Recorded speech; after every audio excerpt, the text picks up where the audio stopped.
Então, é um prazer estar de novo trabalhando com os professores dessa diretoria e estar podendo contribuir com alguma coisa nesses tempos tão difíceis, não é? Sem dúvida, há muitas dúvidas, todos estão bastante ansiosos com a questão da avaliação. Meu papel aqui com vocês é focar justamente no que eu poderia auxiliar em termos de práticas avaliativas. Eu não pretendo trabalhar mais extensamente com a teoria. Como disse muito bem o Sávio, há vários vídeos, há um vídeo inclusive da própria Cefapro, onde eu desenvolvo a teoria, e que todos vocês que estão aí nos assistindo, para quem eu dou meu boa tarde, poderão acessar e complementar com as questões que nós estaremos discutindo hoje. Eu organizei um roteiro mais breve, mas principalmente para podermos chegar na questão mais importante, que são as práticas avaliativas e a questão da mediação propriamente dita. Todas essas novidades que estão sendo inseridas no trabalho de vocês tendem a tornar a avaliação mais pesada do que normalmente ela é. Meu objetivo vem sendo, junto aos professores, de aliviar um pouquinho esse peso, mostrar que o nosso trabalho como professores, no cotidiano da sala de aula, é muitas vezes mais importante do que as normas, do que os regimentos, do que todos os sistemas. Eles são necessários, eles norteiam um trabalho, todos têm a intenção de contribuir para uma educação melhor e, com certeza, Mato Grosso vem se destacando nesse sentido. Mas o professor na sala de aula é que tem o contato com o aluno, é que enfrenta a realidade, não é? Não há como deixar de falar nesse início sobre a grande preocupação que se tem em relação aos alunos que não estiveram presentes ao longo desse tempo, aos alunos que não tiveram apoio em casa de pais ou familiares, principalmente os alfabetizandos, para poder acompanhar os estudos não presenciais, a falta de colegas, a falta do vínculo com o professor, a dificuldade de socialização entre crianças, que é fundamental para o desenvolvimento, e é claro que a falta de professor, né? O professor faz toda a diferença. É mola mestra da educação, e sem professor e sem a presença, sem esta relação, sem este vínculo, todas essas crianças, esses jovens e adultos estão sofrendo, sim, uma carência muito significativa. Porque a avaliação, ela se dá, o ato avaliativo, ele se dá principalmente no dia a dia, minuto a minuto, num olhar, numa resposta, numa mão no ombro da criança, no oferecer algum recurso de novidade, inédito. Imaginem as crianças desde a educação infantil, os alfabetizandos, os jovens. Nem sempre nós planejamos essa ação de avaliação como mobilização, incentivo, desafio, problematização.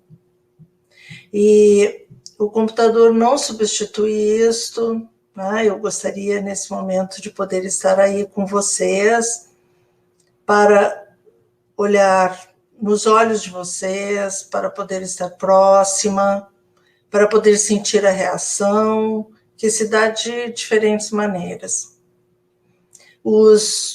Todos os teóricos do mundo alertam que esse tempo de pandemia é uma tragédia, de fato, na educação, não só na saúde, mas na educação, sobretudo porque, inclusive, crianças e jovens não sofreram tanto no sentido de estar acometidos da doença, mas sofreram, sim, com a perda de familiares, sofreram com a perda de empregos dos seus pais, mudanças de vida, com enclausuramento, com afastamento, né, com a distância social. E isto é educação, isto é escola, né? Escola para eles é vida.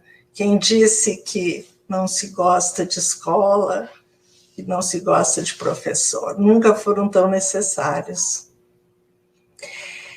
Não estamos ainda com total retorno e os efeitos da pandemia durarão provavelmente por mais uma década, por mais algumas décadas.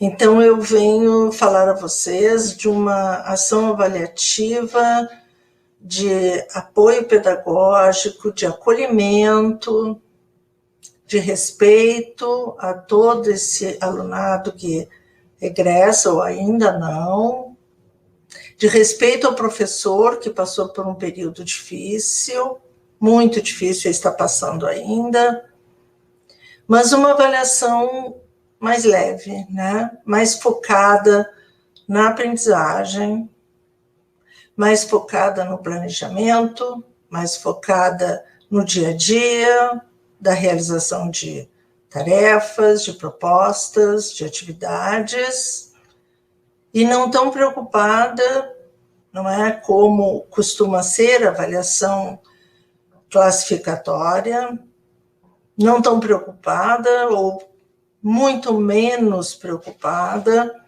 em decidir sobre aprovações e reprovações nesse momento. Então, nós vamos conversar um pouquinho por aí. Eu espero que vocês assistam outro vídeo também, que eu estou dando continuidade nesse momento. Né? Então, eu vou tentar compartilhar com vocês alguns slides, e essa tecnologia também exige aí um esforço nesse sentido, não é?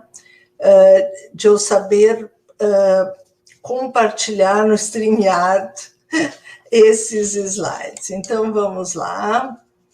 Eu vou tentar, eu não sei, pergunta ao Jocir, se o Jocir terá condições, ou eu faço por aqui. Acho que eu vou fazer por aqui, não é? Isso, professora. Pode abrir o PowerPoint. Jocir? Oi, pode abrir o PowerPoint e colocar no modo apresentação. Certo. Aí, já estamos vendo a senhora e a apresentação. Ah, que bom. Então, vocês estão me vendo, eu não estou me vendo, mas nós vamos conversar a partir, então, de alguns esquemas. Esses esquemas, assim, eles ficam, não é, à disposição de vocês. Vocês terão alguns outros materiais. Eu tenho conversado com outras secretarias, com outras escolas a respeito desta questão da avaliação mediadora em tempos de pandemia. Aí está meu endereço no YouTube, vocês podem procurar por canal Jussara Hoffmann, que vocês vão encontrar, assim como há vários outros materiais de outras pessoas que trabalham nesse sentido. Quando eu dizia antes, muito mais do que avaliação, eu acredito que eu vou estar conversando com vocês sobre inclusão. Este é um momento crucial de pensarmos se nós realmente acreditamos na inclusão. Tá? Porque, mais do que nunca, o que nós aprendemos com a pandemia, que é essencial, é crucial, respeitar as diferenças e desigualdades socioculturais. Nós sabemos que os profissionais de saúde enfrentaram várias dificuldades porque não sabiam como lidar com a situação que se apresentava. Nós também não, professores, vocês, principalmente, que estão em sala de aula, também não havia ensinamento sobre isto. Nos pegou a todos de surpresa, mas quem sofreu mais nesse momento foram as crianças e os jovens de classes sociais menos privilegiadas e que não tiveram acesso aos recursos tecnológicos necessários que foram se criando. Então, agora, nós estamos em tempo de resgatar isto, não é? Esta imagem que eu coloco para vocês é esta, né? Precisamos dar a mão, não podemos deixar que essa lacuna impeça que eles avancem em termos de sua aprendizagem. Temos que minimizar a tragédia, né? Porque é e está sendo uma tragédia em educação com as perdas que essas crianças e jovens e adultos, né? Todos estamos sofrendo. Vamos tentar, então, não deixar ninguém para trás. Conforme eu conversei com o Sávio, com o Ezemar, vocês estão, então, com resultados de uma avaliação diagnóstica feita pelo sistema e um tanto quanto assustados com como lidar com esses dados, né?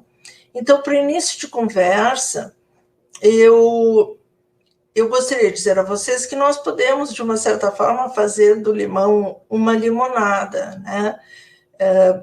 Essa é uma frase estilo Facebook, né? Que diz, muda a tua forma de ver as coisas, que as coisas mudam.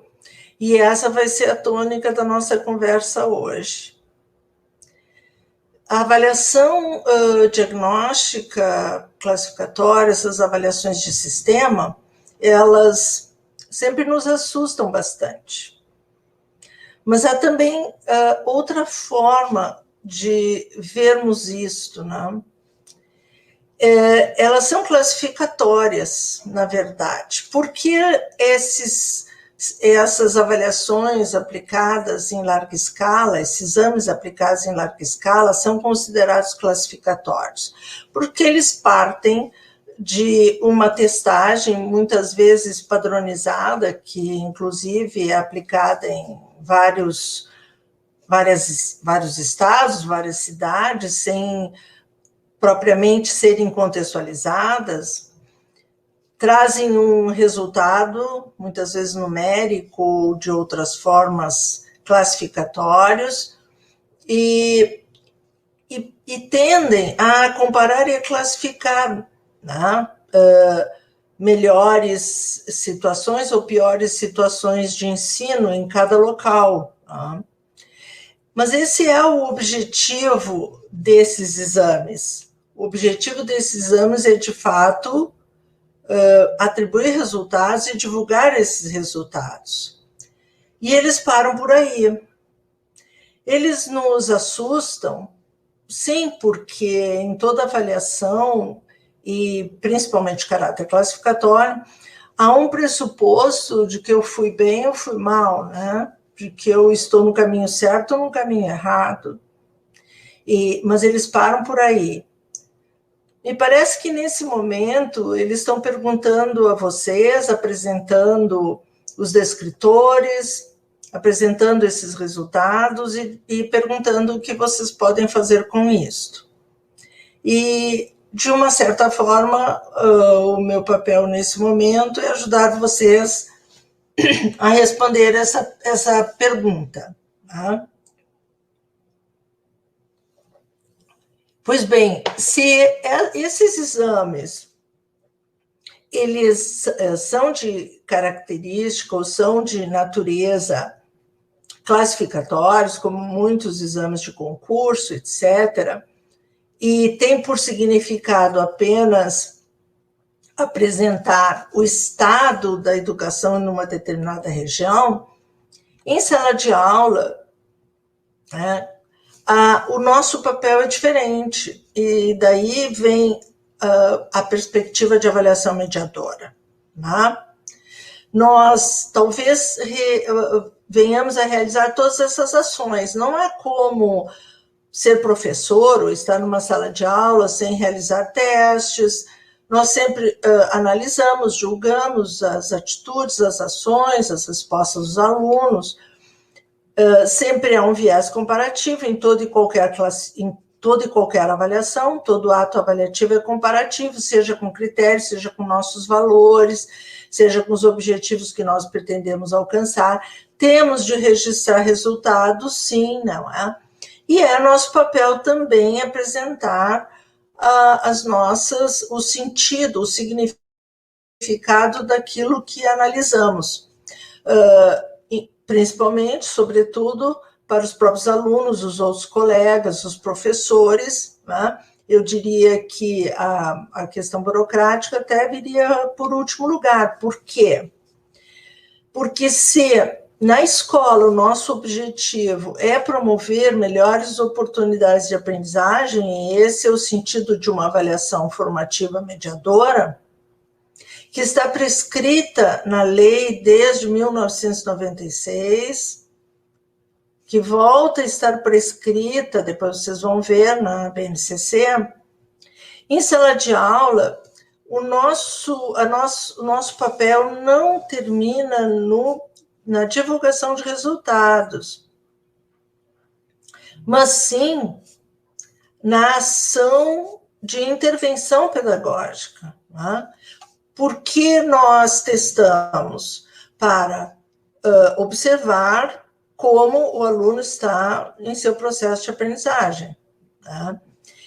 Ao observar, obrigatoriamente nós interpretamos, porque nós não vemos o que o aluno aprendeu, nós vemos uma expressão da sua aprendizagem, seja por escrito, oralmente, pelas suas reações mesmo momentâneas. Nós interpretamos sempre, o professor não vê o que o aluno aprendeu. Nesse tempo de pandemia, essa interpretação ficou seriamente prejudicada, principalmente se foi de lápis e papel. Vocês vão me perguntar, mas essas avaliações também são de lápis e papel? E foram online e também por escrito. Então, elas são restritas, vocês têm toda a razão. Elas são reduzidas em relação à amplitude e à qualidade dessa observação. E aí a questão vem se, a partir dessa prova aplicada, desses exames, é possível realmente compreender em que momento os alunos se encontram e até onde eles aprenderam. Né? Então, eu diria para vocês, nesse momento, que para fazer de um trabalho difícil, ou usar da melhor forma essa investigação inicial, é momento, então, agora, de vocês realmente buscarem a prova disso, ou seja, não prova como prova, né, que eu sou contra isso, mas, ou seja, vamos, então, retomar muitas dessas questões. Vamos planejar para propor aos alunos algumas questões das quais estamos duvidando ou consideramos que estão descontextualizadas ou fora do nosso planejamento, que nem os próprios professores entendem o que isso significa. Vamos testar, vamos aplicar novamente ou de outras formas similares. Vamos retomando e avançando para compreender de fato, né, e acompanhar um por um dos nossos alunos o processo que ocorreu, a trajetória de aprendizagem que ele de fato viveu ao longo desse tempo. E então a avaliação mediadora, ela se diferencia nessas três ações aqui abaixo, ou seja, por que nós queremos saber disso? Né? O para é fundamental, para orientar, para mediar e para realmente promover uma aprendizagem significativa. Né? Então, as ações avaliativas classificatórias, as ações avaliativas mediadoras, elas não são elas não se excluem, ou seja, nós passamos por essas etapas, só que uma avaliação classificatória para na divulgação dos resultados que tem por objetivo apenas mostrar, constatar um fato, constatar uma situação. Mas é o professor, né, em sala de aula que vai além, que vai adiante, que media a partir da sua capacidade crítica reflexiva, a partir do seu domínio do conhecimento, a aprendizagem significativa dos alunos. Né? Colocando alguns princípios, para quem nunca me ouviu, para quem nunca leu, de onde parte a expressão mediadora na avaliação. Né? Alguns teóricos foram referências fundamentais em termos da constituição dessa teoria.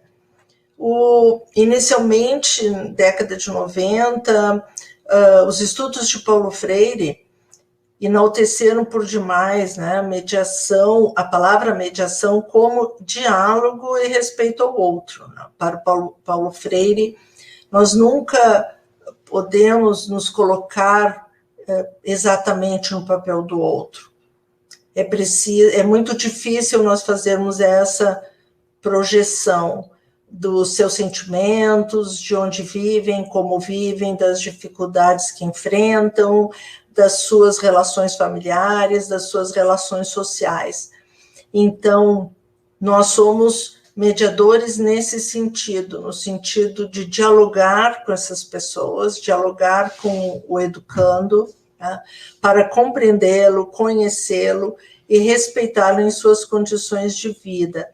E isso se dá numa visão dialética, né, de ação, reflexão, ação, ou seja, é preciso contato, proximidade, muito conhecimento do indivíduo para isso. Não se dá de uma forma tão simples, mas parte do respeito. Né? Um dos meus livros tem como título Avaliar significa respeitar primeiro, educar depois. Eu acho que ele nunca foi tão atual, porque ao avaliar na perspectiva mediadora, nós estamos, de fato, buscando a inclusão de todos em sala de aula, né? O desrespeito fica do lado de fora da escola. Na época em que eu estava constituindo essa teoria, Jean Piaget era uma leitura, e deveria ser ainda em todos os tempos, uma leitura obrigatória. Eu me aprofundei muito em Piaget, porque trabalhei na educação infantil,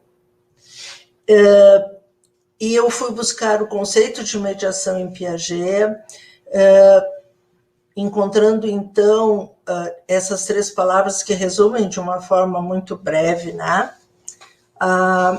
O significado da mediação para Piaget, que é de desafio, problematização, desequilíbrio, no sentido de perguntar muito sobre todas as coisas para poder entender como o outro pensa. Né? Ao longo de seus estudos, o Piaget afirma que o pensamento do adulto é irredutível ao pensamento da criança e é irredutível ao pensamento do adolescente. Como adulto, nós nem sempre entendemos o que eles nos perguntam, o que eles dizem, como eles fazem, né? E eles não precisam falar para isso, né? Nós podemos estar com uma criança pequena, por exemplo, conversando com outro adulto sobre alimentos, ou sobre comida, ou sobre algo gostoso que dê vontade naquele momento de comer, e ela, ao 1 ano e meio, 2, está abrindo a porta da geladeira. Ela não precisa falar para entender, né? Ela não precisa se expressar para que o seu pensamento esteja em desenvolvimento. Então, a tarefa de Piaget foi de muita observação, ele acompanhou as crianças ao longo do seu crescimento, seus filhos principalmente, horas e horas para entender as suas reações. Mas do Piaget nós tiramos essa palavra fundamental no processo avaliativo, que é estar sempre desafiando os alunos a ir além. E para desafiá-lo, nós precisamos problematizar as questões, né? Para realmente provocar desequilíbrio. Então, avaliação mediadora significa perguntar muito, fazer muitas tarefas, propor muitas atividades, estar sempre observando. Tá? Os estudos de Vygotsky sobre mediação complementam essa visão, ressaltando que nós sempre interpretamos o que vemos, porque, por exemplo, a linguagem não é o nosso pensamento, a linguagem é só a expressão de um pensamento, e muito restrita para expressar o nosso pensamento. Quando falamos, nós expressamos apenas uma parte do nosso conhecimento, da nossa história de vida, da nossa experiência. Então, o papel do professor é estar lendo nas entrelinhas, né, o que o aluno ainda não sabe, zona de desenvolvimento proximal, o que ele ainda não alcançou, e isso só quem domina muito bem a sua disciplina para chegar lá. A mediação será justamente o apoio pedagógico adequado que o levará a desenvolver as potencialidades ainda não desenvolvidas. Esse apoio pedagógico precisa ser adequado a cada um, aluno por aluno. Então, portanto, a observação sobre eles também. Esses teóricos e vários outros, né, me levaram a constituir o princípio que é a mola mestra da nossa conversa hoje. Né? O que significa avaliar verdadeiramente? Cuidar mais de quem precisa mais por mais tempo. Né? Essa é a tarefa do avaliador. Observar, interpretar, desafiar, fazer muitas e muitas propostas diárias, contínuas, gradativas, para justamente poder avançar. Né? Então, nós estamos nesse tempo aqui agora. Quem precisa mais de vocês? E esses tempos agora têm que ser diferenciados, não podem ser rígidos e adequados principalmente ao que eles estão precisando. Tá? Se nós fôssemos enxergar essa questão da avaliação mediadora, né, nós veríamos assim duas cabeças, né, dois pensamentos em relação professor-aluno. Isto é mediação. E enquanto educamos, e hoje também com vocês, nessa nossa conversa, nós estamos todo o tempo fazendo um diálogo de pensamentos. Eu não sei, não estou nem vendo vocês, devido a esse recurso tecnológico, mas vocês estão aí ouvindo, interpretando, internalizando, questionando, debatendo, duvidando, indo além, se enxergando em sala de aula, e eu estou aqui pensando se as palavras que eu estou usando, as imagens que eu estou apresentando, poderão estar ou não desafiando vocês a avançarem em suas concepções de avaliação, né? Saindo daquela visão de avaliar para ver se o aluno aprendeu ou não aquilo que ensinei, para uma avaliação que é ação, né? É apoio, é aproximação, é cuidado, é favorecimento de autoestima elevada, é respeito aos tempos de cada criança, de cada jovem, ou seja, um conhecer e compreender o outro para promover seu desenvolvimento. Vocês imaginem que essas pecinhas estão sempre girando, nem um dia igual ao outro, né? Cada indivíduo é sempre diferente de um dia para o outro, e por isso dizer que a avaliação se dá num determinado tempo, semana de provas, então eu vou ver se os alunos aprenderam ou não. Não, eu vejo todo dia ou não vejo. Eu acompanho todo dia ou não acompanho, né? Os testes programados, essas avaliações em larga escala são muito restritas se nós as relacionarmos à dinâmica intensa do dia a dia da sala de aula e tudo que nós podemos promover em relação ao desenvolvimento do aluno. Bom, então vamos a alguns desafios. Vocês já viram que eu estou sendo breve, mas esses slides ficarão com vocês, né? Então, dessa nossa conversa, eu relacionei alguns desafios essenciais, tá? Vamos considerar esses instrumentos de avaliação que foram aplicados, e a minha sugestão para vocês, como recursos, sim, de investigação, talvez restritos, talvez inadequados para muitos, como é de lápis e papel, questionáveis, porque é apenas lápis e papel, os alunos podem ter feito com apoios ou não, e estão contextualizados ou não, mas estão aí, né? São respostas que já se obteve a partir desse tempo de pandemia. Então, vocês podem, né, trabalhar com eles como ponto de partida, né?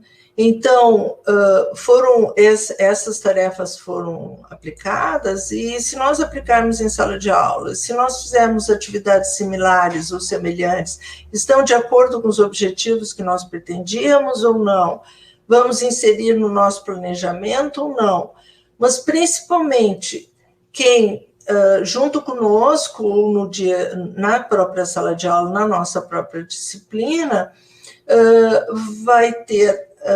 vai me dizer que aprendeu ou não isso, ou vai me mostrar que possui várias dúvidas ou não, e então eu vou preparar a minha ação, né?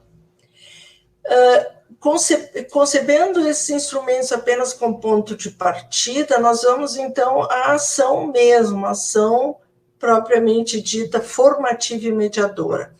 Por que a avaliação é formativa e mediadora, né? Ela é formativa porque no momento em que ela é um acompanhamento contínuo. Não podemos chamar de avaliação formativa uma avaliação de testes ao final de um período. Essa não é uma avaliação formativa, porque a avaliação formativa é uma avaliação que se dá com o processo de informação. Por que mediadora? Está no para, né? E está no aluno por aluno. Ela é mediadora quando eu me conscientizo de que cada aluno é diferente do outro e que para ajudá-los a avançar eu preciso conhecer um por um muito bem e que eu só avalio para. Eu não avalio para dizer se, eu não avalio para classificar, eu não avalio para comparar, eu não avalio para dizer, viu como esses alunos vieram com muitas dificuldades desse tempo. Não é para isso. Esse é o momento de ajudá-los a avançar com todo o nosso profissionalismo em exercício, em ação. Nós não sabemos como fazer, não. Nós vamos aprender em ação. Essa ação, ela precisa, esse é o nosso grande desafio. Se avançamos em recursos tecnológicos, como é o discurso do momento, a minha pergunta fica no sentido de os recursos tecnológicos vieram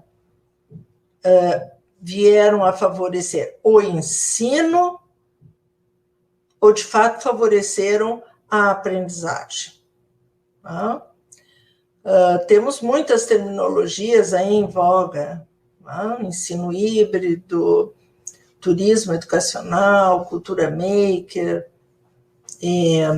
enfim. Eu não vou me deter nisso, que vocês estão ouvindo sobre isso todos os dias.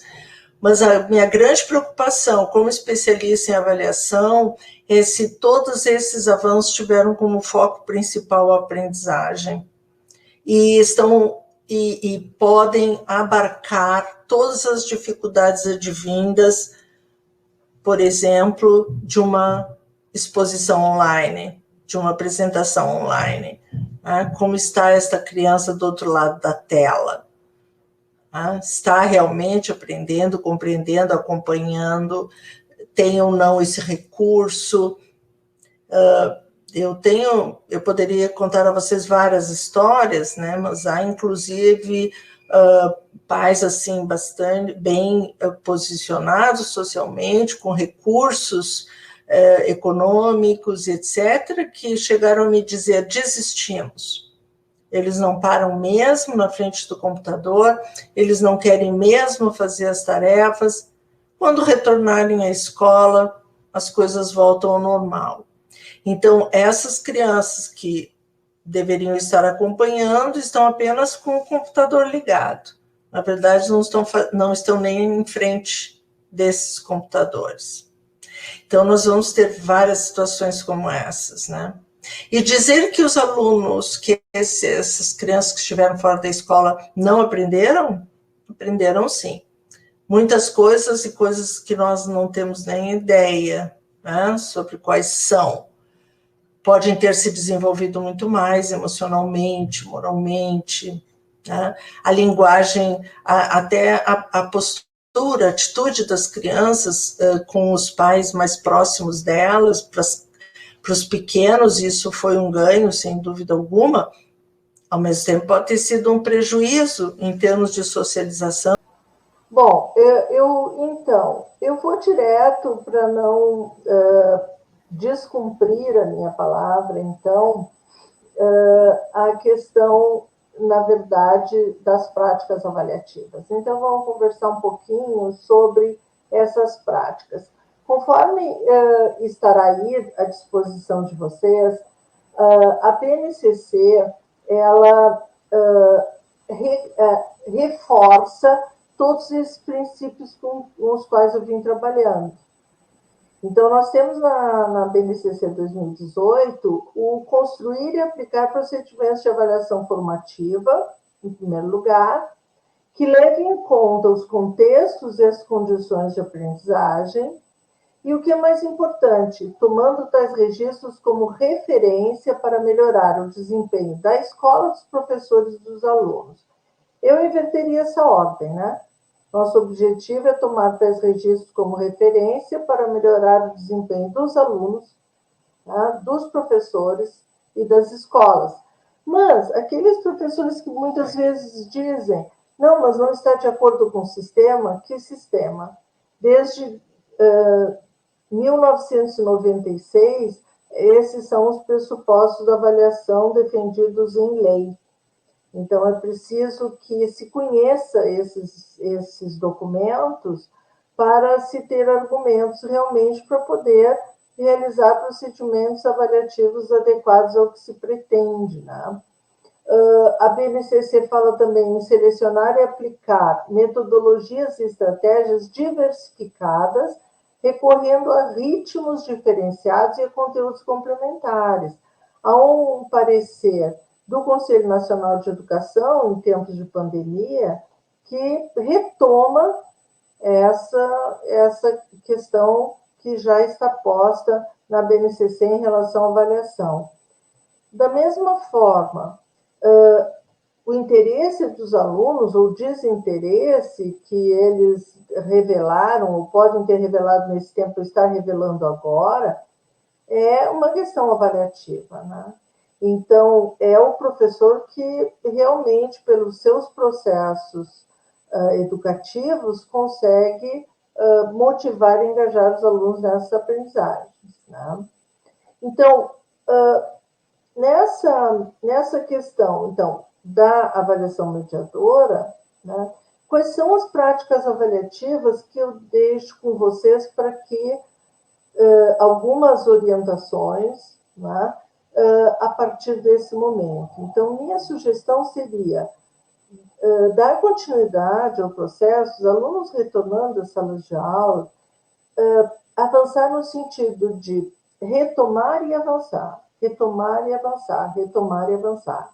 Estes anos, tanto em termos de alfabetização quanto de outras disciplinas e áreas do conhecimento, eles trouxeram lacunas, né? Aquele degrau em branco, como eu disse a vocês, que não dá para deixar o aluno despencar e não avançar por faltas, né? Por falhas muito significativas. Então, uma das sugestões que fazem parte da minha teoria desde sempre é que a avaliação está no dia a dia no sentido de propor atividades, testes, tarefas, vejam bem, menores, frequentes e gradativas, articuladas sempre umas às outras. Então, é retomar e avançar. Retomar, analisar e avançar. Não há sentido em fazer provas terminais ou tarefas terminais. Tá? Façam tarefas menores, uma pergunta todos os dias é muito melhor do que um teste de 10 perguntas a cada 15 ou 30 dias. Então, atividades, propostas, desafios que permitam a vocês ir acompanhando aluno por aluno, tá? E adequando o processo de ensino o seu próprio ritmo, as suas próprias diferenças. Tá? Uma outra questão crucial e que eu me deparei trabalhando com alunos com dificuldades de aprendizagem, esse trabalho eu relato no livro O Jogo do Contrário em Avaliação, que foi uma experiência real, né, de alunos que se apresentavam com repetentes há muitos anos e tudo mais, isso na década de 90, ultrapassando os anos 2000, é que é fundamental ouvir, ler, observar a expressão do pensamento individual. Né? Testes objetivos não me permitem realmente acompanhar o pensamento mais consistente desse estudante. Então, é preciso ampliar as oportunidades de expressão do pensamento e de forma diversificada, ou seja, atividades orais, respostas, perguntas deles, trabalhos que exijam que ele converse, discuta, debata, né? Por escrito, sem dúvida, mas também por utilizando outros recursos, né? Desenhando, tirando fotos, fazendo vídeos, mostrando a partir de dramatizações o que ele entendeu sobre o tema, né? Hoje são tão ricos todos esses recursos e tão disponíveis a grande maioria deles, porque só o pensamento escrito, só a expressão escrita, nem sempre me revela, né, o aluno na amplitude do seu pensamento. E, sem dúvida, esse acompanhamento não pode se dar a partir de números, né? Vocês devem concordar comigo. É preciso que o professor vá constituindo a história do que ele observa e a história da trajetória do aluno com anotações e registros. Se não tiver tempo para isso, recolha algumas tarefas, faça um dossiê de tarefas na sequência, um dossiê de textos produzidos pelo aluno em sua sequência, e tome seu tempo para parar e ver de cada um o que pode observar e onde precisa trabalhar. Isso vale para todas as disciplinas, né? Porque não é possível acompanhar o aluno por números que são superficiais, genéricos, arbitrários. Então, nunca foram tão necessários como nesse momento os registros descritivos dos processos de aprendizagem de cada aluno. Não importa se o sistema exige o conceito ou nota, importa é o dia a dia do professor, que ele precisa encontrar uma maneira sua, e há várias maneiras para isso, de ter a memória, né, da evolução dos alunos. Se tiver muitos alunos, esses registros talvez sejam mais sintéticos, mas se tiver poucos alunos, é possível fazer diários ou relatos daquilo que lhe chamou atenção, da sua observação, de onde precisa trabalhar, o que ainda, né, o aluno não alcançou. E é claro que com isso, este princípio será fundamental, né? Flexibilizar tempos e critérios de avaliação. Trazendo ainda mais para a prática, né? Qual é o ciclo, né, do processo avaliativo? O olhar precisa ser ampliado. O aluno não aprendeu, ainda não aprendeu, apresenta alguma dificuldade mais séria. Não é possível só se fixar-se ele na questão dos objetivos ou dos conteúdos, que objetivos de aprendizagem ele não alcançou. Este é um ciclo permanente, né? Nós temos que ampliar o olhar para nos perguntarmos: as metodologias e estratégias de ensino foram adequadas? Houve alguém que ensinou isso? A outra forma melhor de provocar, de desafiar, de fazer um teste, de propor uma atividade, né? E se for aplicar um teste para investigar esse objetivo, esses testes e tarefas foram muito difíceis, foram muito fáceis, foram inadequados? São as questões que talvez vocês estejam fazendo agora pelos exames de larga escala, né? São adequadas a esses alunos e da forma como se vem trabalhando com eles? Se foram realizadas as tarefas e se perceberam, foram percebidas várias dificuldades ou objetivos ainda não alcançados, então a ação avaliativa ela se completa com a devolutiva, ou seja, como o professor agiu, então, a partir de, né? A pergunta que eu faço para os professores é: o que eu fiz com a tarefa que eu fiz? O que eu faço com a tarefa que eu fiz? E é nessa questão que se coloca fundamentalmente a ação de promover o avanço significativo do aluno. Então, em primeiro lugar, eu não posso estar fixada, né, nos objetivos a alcançar, ou nos conteúdos a desenvolver, mas nas diferenças dos alunos, nas metodologias utilizadas, né? Por exemplo, se um professor é de natureza mais instrucionista, ele dá aula, né? O que os alunos aprendem a partir de uma proposta como essa, instrucionista? Ou seja, eu sou um dador de aula e eu estou ali despejando conteúdos e pretendo que eles aprendam. Eu faço questões, eu faço tarefas, projetos de estudo, problematizações, desafios. Bom, eu preciso mudar essa minha metodologia, né? Então, quando eu amplio, quando eu olho a avaliação, quando eu olho analiso as dificuldades por vários ângulos, em primeiro lugar, eu faço essas questões, né? Em segundo lugar, eu parto para o desenvolvimento. Olha, isso é uma teia que eu fiz para vocês, né? Não se assustem, mas isto para mais do que isso. Se eu estou falando de aprendizagem como desenvolvimento amplo, e é o que nós estamos pretendendo nesse momento, pós-pandemia, não é?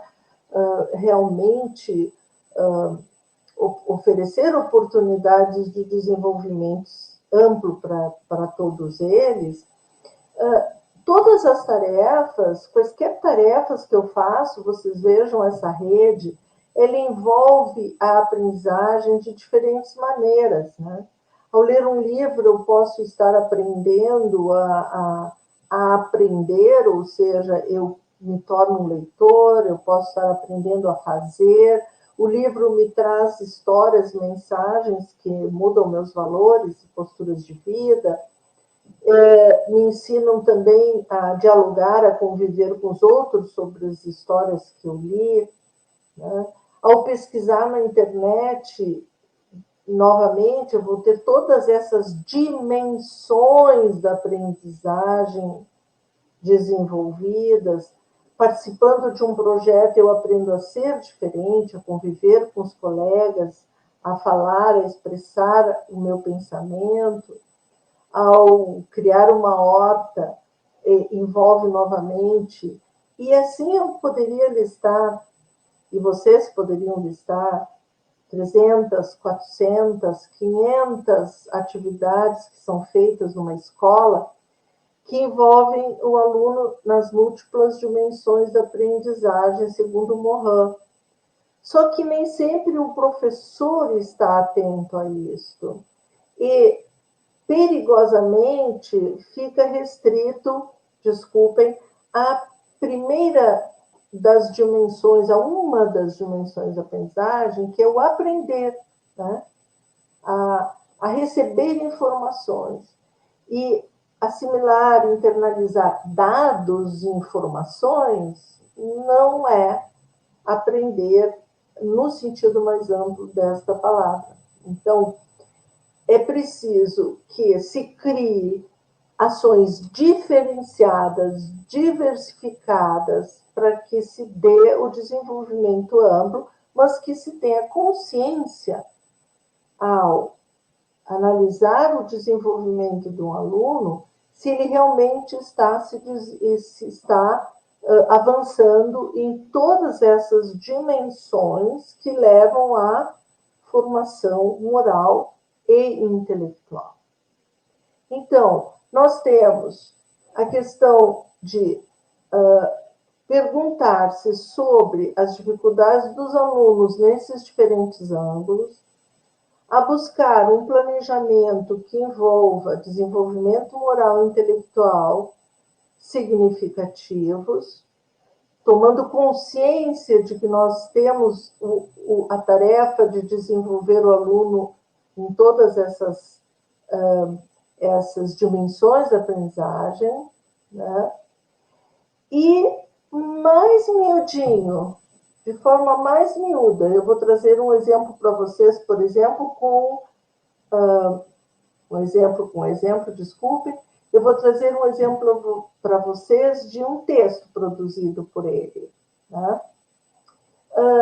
Esse nosso olhar é amplo também nesse sentido. E por quê?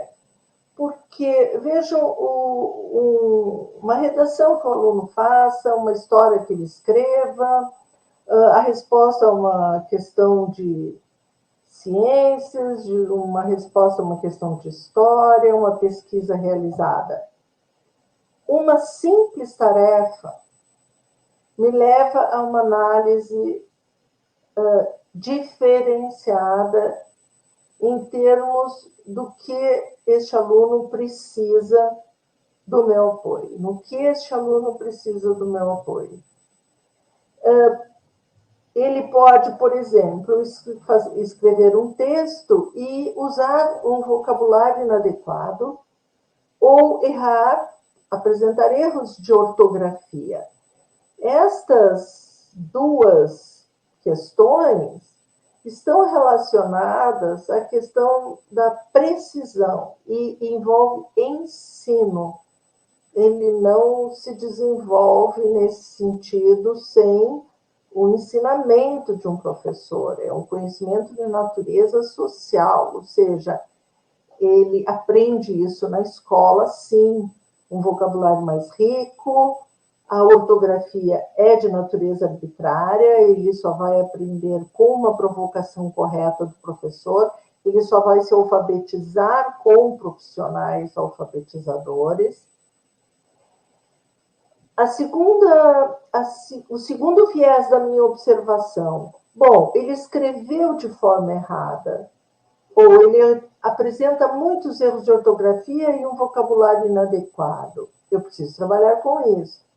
Mas as suas ideias, a sua história é muito interessante.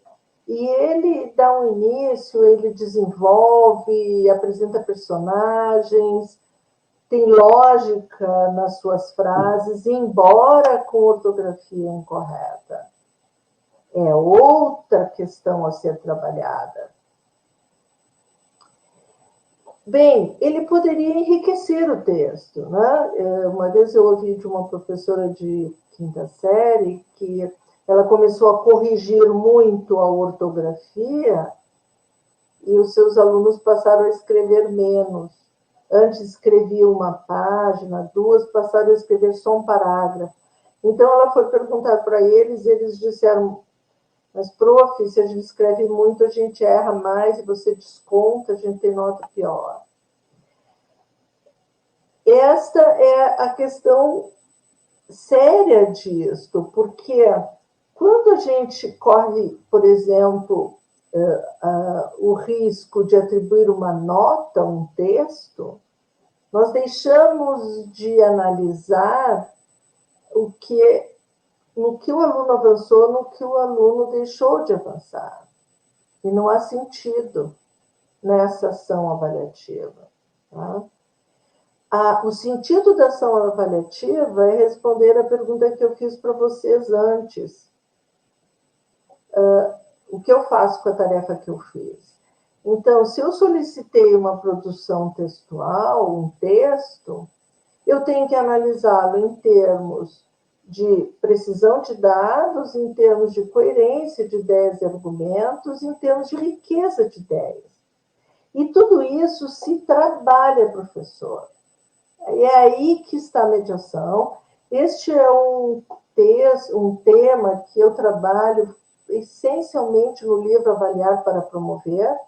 Há um capítulo específico sobre isso, sobre mediação, não para quem se interessar em aprofundamento nessa área. A ação pedagógica, a intervenção pedagógica tem que ser adequada à dificuldade que o aluno apresentou. Isso não precisa ser de forma individual ou de forma particular, ou seja, eu vou dar aula particular para cada aluno, vocês vão me perguntar. Não. As ações de intervenção podem ser coletivas. Eu vou planejar um exercício eu vou propor leituras, vou propor pesquisas de novos vocabulários, vou trazer textos que informem melhor sobre, digamos, um determinado assunto em ciências, em história, em geografia, ele vai ler sobre isso, eu vou ensinar, sim, não é? O professor alfabetizador ensina a alfabetização a partir dos seus desafios e todos os outros trazem aulas expositivas. Eu vou realizar tarefas em grupos sobre determinadas dificuldades ortográficas para que eles se auxiliem, né? Então, o que eu faço com o que eu vi? E estas são as ações mediadoras a serem delineadas para que o aluno avance. Elas podem ser coletivas, elas podem ser individuais, elas podem ser em duplas, interativas. Tarefas realizadas em grupo promovem por demais o avanço cognitivo dos alunos, né? Mas cada uma dessas questões que eu posso observar vão exigir intervenções pedagógicas específicas. E muitas vezes nós paramos num conceito global num conceito, numa nota final, e retomamos um conteúdo sem nos darmos conta de que cada dimensão, cada saber tem a sua própria natureza e precisa ser trabalhada de forma diferente. A matemática não é ensinável, a matemática é problematizável, né? Nós temos que fazer exercícios com os alunos de autorregulação, dar o resultado final do problema ou do cálculo a ser feito para que eles tentem tantas vezes quantas forem necessárias até entender. Temos que fazer desafios, jogos, perguntas para a turma, para o grupo, discussão coletiva.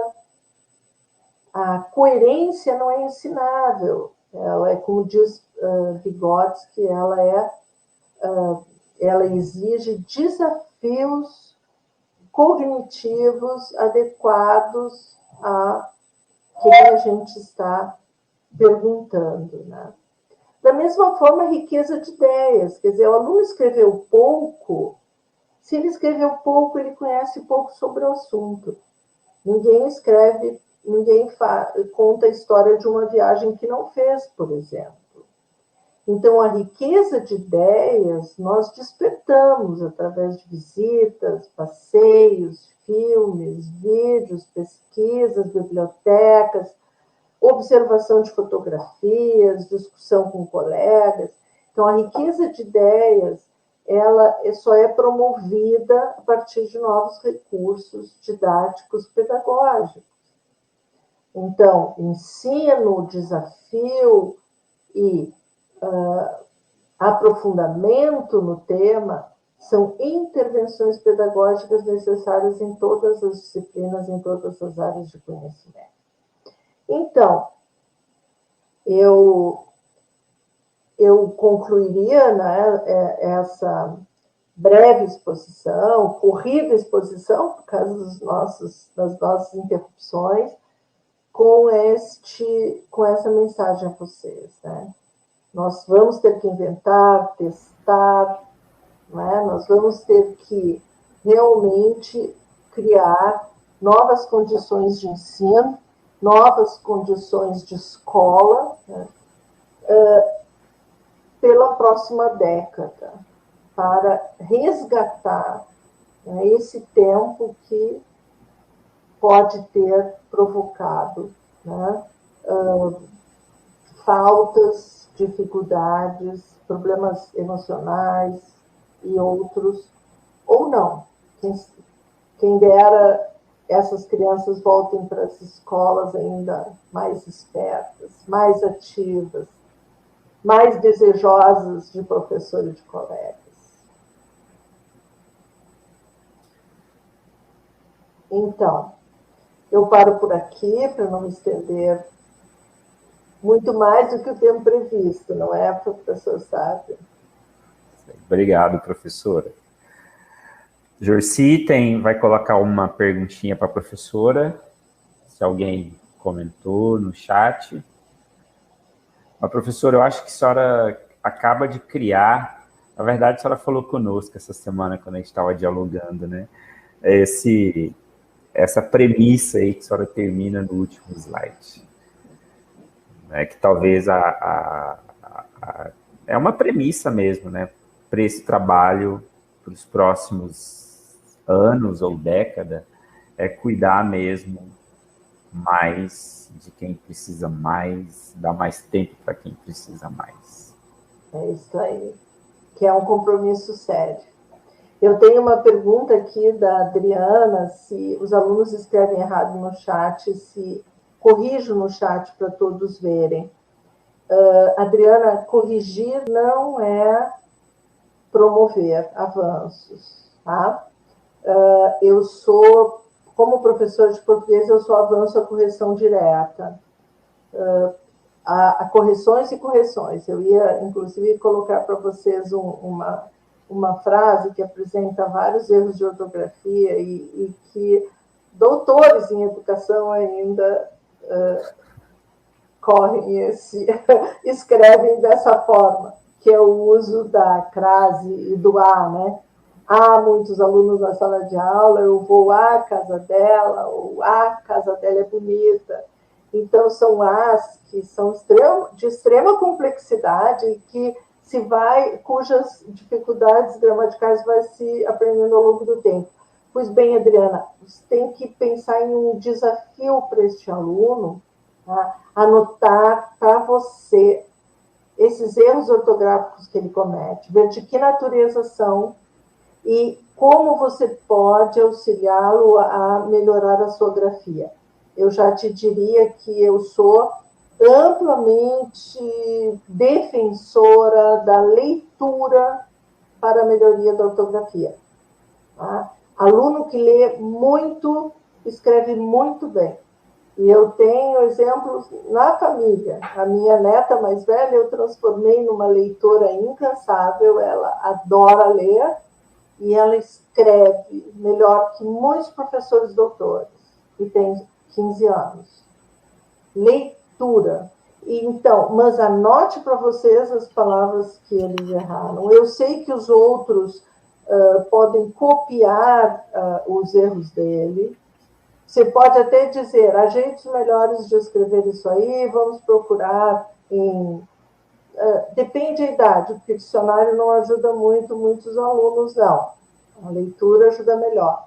Se você quiser fazer melhor ainda, encaminhe para ele, não corrija, encaminhe para ele as formas, ou coloque no chat as formas corretas de todas as palavras. Nunca reforce o erro. Não risque, não assinale. Eu digo, a gente, como professor de português, muitas vezes coloca neon no erro.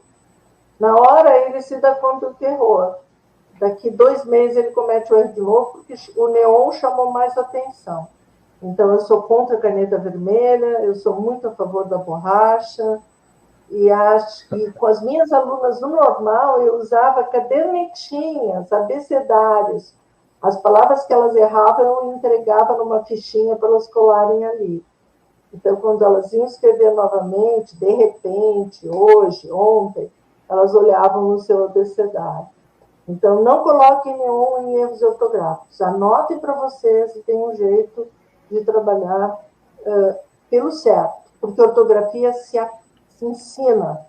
Ortografia se aprende pela leitura, se aprende pela visão, se aprende pela memorização, é de natureza da precisão. E todos os professores têm que se dar conta disso. Não se risca a palavra errada.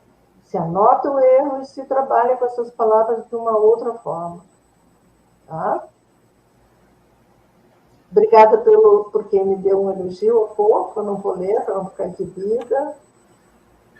Nós tivemos muitos elogios, professora, muito mais do que perguntas, tá? O pessoal ficou bem feliz. Obrigada, o pessoal falou que já lê os teus livros, teus artigos já há muitos anos.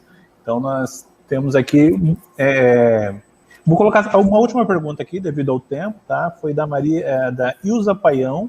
Ela perguntou o que fazer no caso de estudantes que estão longe fisicamente da escola, por opção dos pais, né? Não querer enviá-los nesse momento de ensino híbrido, e que também tem dificuldade com acesso às tecnologias.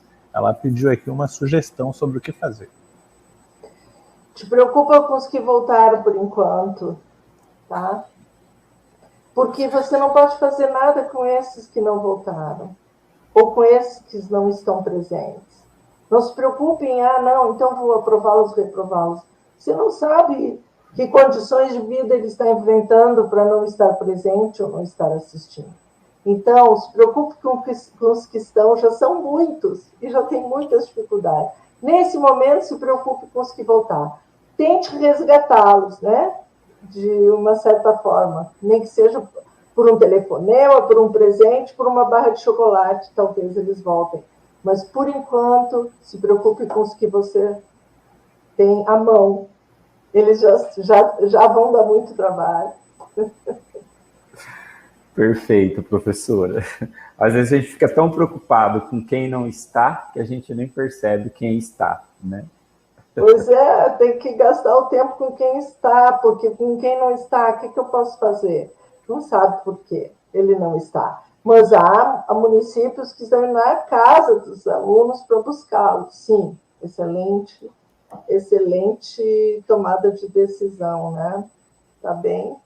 Eu estou recebendo aqui agradecimentos, gente. Muito obrigada quem esteve aí.